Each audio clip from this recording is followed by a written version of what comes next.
क्या हाल है आपका? ठीक है। आइए आज कक्षा 11 में हिंदी गद्य का पहला चैप्टर, पहले जो लेखक हैं भारतेंदु हरिश्चंद्र जी, भारतेंदु हरिश्चंद्र जी के जीवन के बारे में और उनके साहित्य के योगदान के बारे में आप संक्षिप्त में जाने। भारतेंदु हरिश्चंद्र को हिंदी साहित्य का जनक कहा जाता है।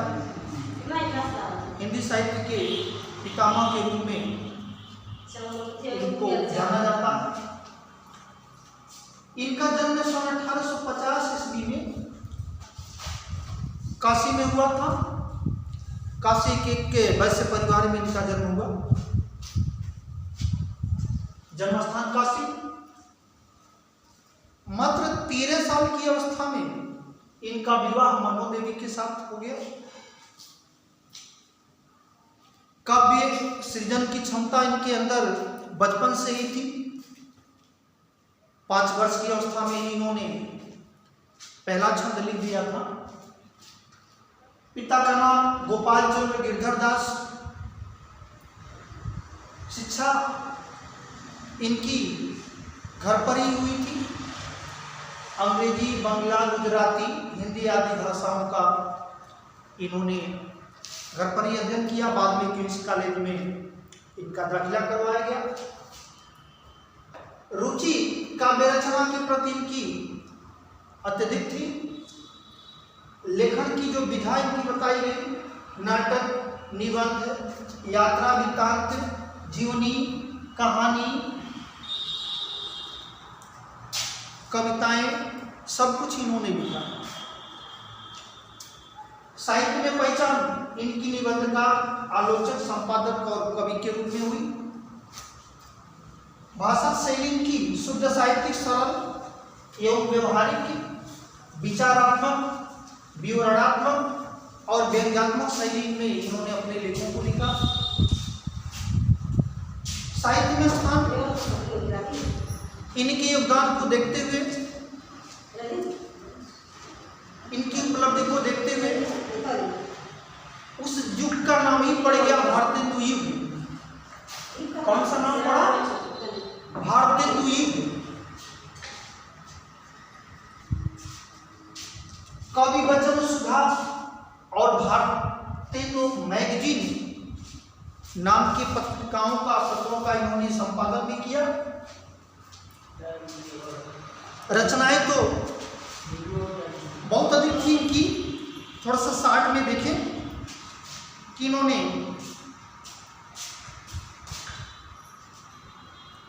हिंसा हिंसा न भवती, सत्य हरिश्चंद्र, नील देवी, भारत दुर्दशा, अंधेर नगरी, वैदिक हिंसा हिंसा न भवती, विशस विस्मौषधम, सती प्रताप प्रेम जुगनी नाम की इन्होंने नाटकों की रचना किया।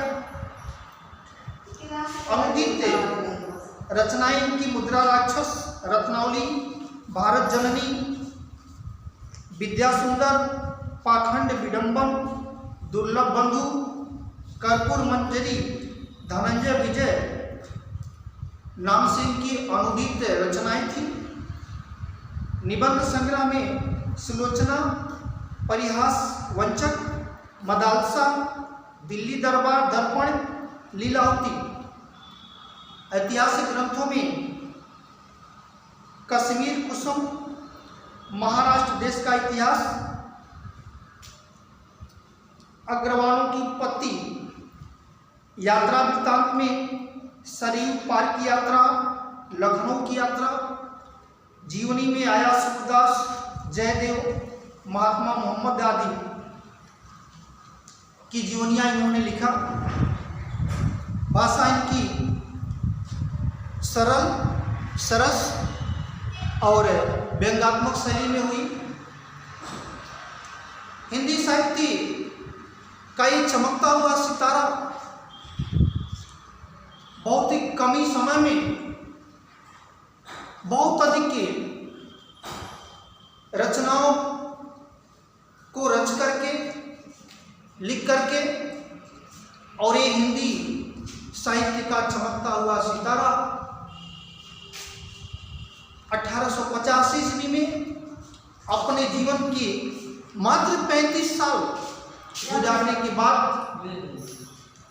इस लोक को विदा कर दिया।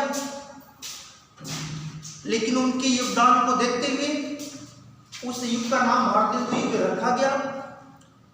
भारत का इंद्र, भारत का चंद्रमा, ऐसी किताब, ऐसी पदवी इनको मिली। इनका लिखा हुआ इस गद्य का पहला चैप्टर, पहला अध्याय, भारतीय वर्षोन्नति कैसे हो सकती है, ये पहला पाठ इनका लिखा हुआ। ये प्रस्तुत निबंध इनका देश प्रेम की भावनाओं से परिपूर्ण था, जिसको इन्होंने सन 1884 ईस्वी में बलिया के दादरी मेले के अवसर पर इन्होंने लिखा था। इसका पहला गद्यांश आप देखें। इस अभागे आलसी देश में जो कुछ हो जाए वही बहुत है। हमारे हिंदुस्तानी लोग तो रेल की गाड़ी है, यद्यपि फर्स्ट क्लास, सेकेंड क्लास आदि गाड़ी बहुत अच्छी अच्छी और अधिक महसूल की ट्रेन इसमें लगी है, पर बिना इंजन सब नहीं चल सकती।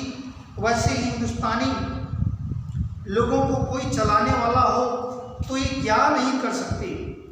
इससे इतना कह दीजिए, का चुप साधी रहा बलवाना, फिर देखिए हनुमान जी की को अपना बल कैसे याद आता है, सो बल कौन याद दिलाए।